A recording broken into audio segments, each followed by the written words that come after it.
Hello, welcome sa Pit Stop Pilipinas. Ako si Chad, newbie F1 fan. Goal, maging expert in 5 years.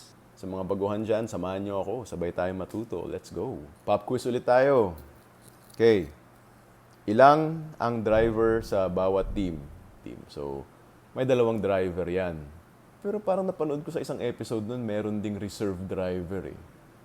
Kung sakali magkasakit yung or kunyari injured yung isang driver nila, may reserba para laging may dalawang entry sa karera nila. So, ang sagot ko, dalawang driver kada team at may isa sigurong reserve. Sino ang pinakasikat na F1 driver ngayon? Ang pagkakaalam ko, si Hamilton. Lewis Hamilton. Naging champion siya ng 7 beses ata na sunod-sunod sa Mercedes. Yun ang dinadrive niya nun. Nung nag-champion siya ng sunod-sunod. Tapos ngayon ata, nasa Ferrari na siya. Lumipat na sa Ferrari. Okay? Pero may isang sikat pa na may isang sikat pa na parang hindi naman umuusbong. Talagang sikat na siya ngayon. Sabi nga nila, parang ngayon siya na ang pinakamagaling talaga ngayon. Sa team ng Red Bull naman, Max Verstappen ang pangalan. Max Verstappen. Siya ang tumalo kay Lewis nung 2021. So, si Lewis yung matagal ng champion, sikat na sikat pa rin hanggang ngayon. Pero may kasama na siyang sikat na sikat din. Siya daw ang pinakamagaling ngayon, ngayong panahon na to. Max Verstappen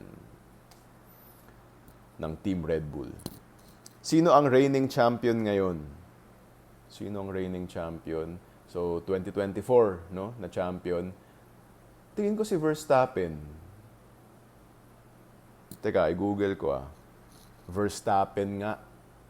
Sabi dito, Verstappen ang current F1 champion ng 2024. 2025, hindi pa natin alam kung sino magcha-champion. Pero ang reigning champion, si Max Verstappen. Okay? Ng Team Red Bull. Okay. Ano ang constructor? Ang constructor, yun yung team na kasali sa F1. Okay? Yung team mo na gumagawa ng kotse, yun ang constructor. Kunyari, Mercedes. Tawag nila Mercedes. Yung team ng Mercedes, constructor yun. Yung team ng Red Bull, constructor din yun. Okay? Team ng Ferrari, constructor din yun. Ano ang driver championship? Okay? So, kada karera, depende sa position mo when you finish. Kaya first place, second place, third place, yung mga ganun, may corresponding points yan na binibigay. Depende sa place. Pinakamataas, syempre, dun sa pinakauna. Sa second place, mas mababa ng konti. So, at the end of the season, tatali yung mga points. Sinong pinakamaraming points, siya ang driver's champion ng F1 para sa taon na yon. Last year nga, pinakamaraming points, si Max Verstappen ng Red Bull. So, siya ang champion. Okay. Ano naman ang Constructors' Championship? Yun naman, kasi may dalawang driver kayo, di ba? Sa isang team, sa isang constructor, may dalawang driver. Yung points na na-accumulate ng dalawang driver na yon, napupunta sa points ng constructor yun. Tapos, ganun din. At the end of the season, kung sinong pinakamaraming points sa lahat ng dun sa 10 constructors, siya ang constructors champion. Okay? Let's see, sino ang constructors champion last year? Constructors champion 2024 F1. McLaren ang nanalo last year pala. So, ang driver champion, pinakamaraming points na driver, si Verstappen. Pero yung constructor na pinakamaraming points nung dalawang driver nila ay yung McLaren. So, silang may pinakamaraming points. Sila ang constructors champion. Drivers champion, Verstappen ng Red Bull. Constructors champion, Team McLaren. Yung orange na mga kotse. Ano pang tanong? Pwede bang lumipat ang driver sa ibang team? Depende ata sa kontrata yun eh.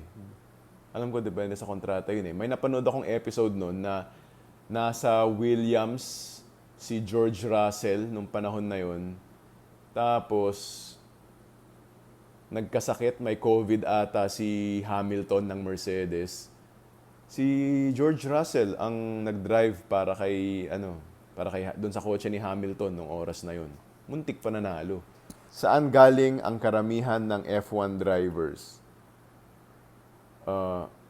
Kung saan, meaning kung saang bansa. Mostly kasi di ba parang nagsimula as European ng F1. So most ng drivers nila usually from Europe. Pero meron na rin from Asia. Sila Tsunoda, di ba hapon yun? Tapos si Albon ata. Hindi ko, Thailand ata eh. Taga Thailand ata. Basta meron na rin mga pero mostly mga European ang nagda-drive sa F1. Pero nagsisimula na rin dumami yung mga taga-ibang bansa. International sport na to eh. Okay? So, yun. Yun ang mga tanong natin sa araw na to. Sana may natutunan kayo. Ako rin may mga natutunan. Again, kung may maling sagot, i-comment nyo dito para malaman natin kung ano yung tamang sagot. Tapos, gumaling tayo lalo sa F1 knowledge natin. Again, ito si Chad.